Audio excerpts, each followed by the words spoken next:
we were newlyweds. We found out that we were pregnant with Carter, and life was just crazy, and we were just trying to figure it out. And yeah, we were learning how to be married and how to live with another person, and then also, how Add a to live with newborn. a baby.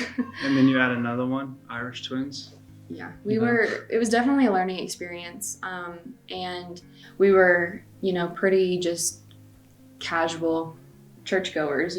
We would go to church on Sundays. We would say hi to familiar faces, and then we would just go home, and then we would just keep living our lives trying to stay afloat. And then, our marriage hit a pretty rough spot. And, one day Garrett and I had a conversation, and we were just like, this isn't working. What do we need to do in order for us to, survive? Everyone says, keep God in the center of your marriage, but like we struggled with, what does that look like, Yeah. And so in Pastor Richie's message today, he said, if God is not in the center of your soul and who you are, then it's just going to be an empty, godless center that you try to fill with worldly things that are never going to satisfy you. And, we were doing that, as far as, we were letting our work consume us and take up our time. And like identifying ourselves as, our jobs. Mm-hmm. Yeah, that's just who we were, Jordan and Garrett, the coaches. If we would have tried to add anything on top of that, with 2 kids, a new marriage, I don't think there would have been any way. So I think just taking that leap of faith and just, admitting, hey, we need help. Yeah. And what do we have to do to get the help that we need? And I think going to marriage counseling was kind of it was a big step for both of us, just because we always try to figure out our problems, on our own. And I think just being vulnerable to somebody else and, admitting like, hey, we have a problem, we're struggling. Yeah. And like, we want to do whatever we can to get through this, because what we're doing right now isn't working and we need advice. Pastor Richie's messages of like, as a man and as a husband and as a father, they've almost like given me confidence. Mm-hmm. Or like day-to-day strength too. Like this last message especially. What's the title? The Truth About You. Yeah, Truth About You. Mm-hmm. Like that one's really helped me a lot.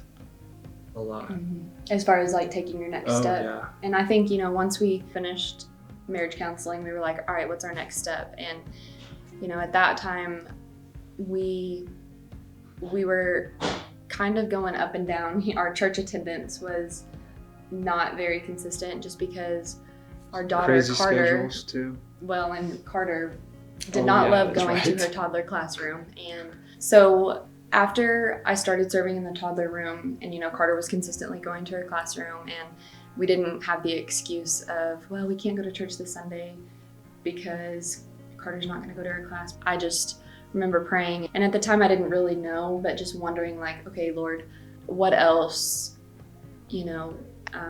how else can I serve? How else can I be a part? Because I think I'd been craving that for so long, and I was just nervous and didn't know what to expect to take that first step.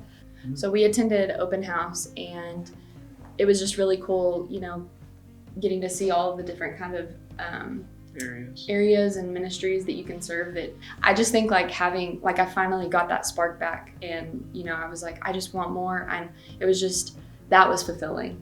And I think that just emptiness that we had had for so long that we weren't filling with the Lord, I felt more satisfied, filling my cup up that way. Also joining a small group. And I think in our marriage, that was like our big next step was, we went to the marriage counseling, we started consistently going to church.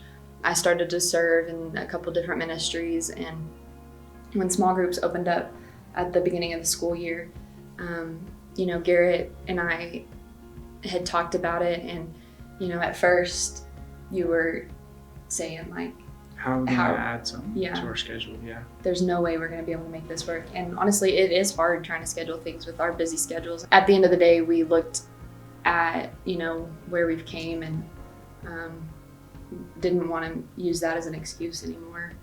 And, we were just like, if this is something that, we need to do, or this is going to help us, and like, we're going to figure it out.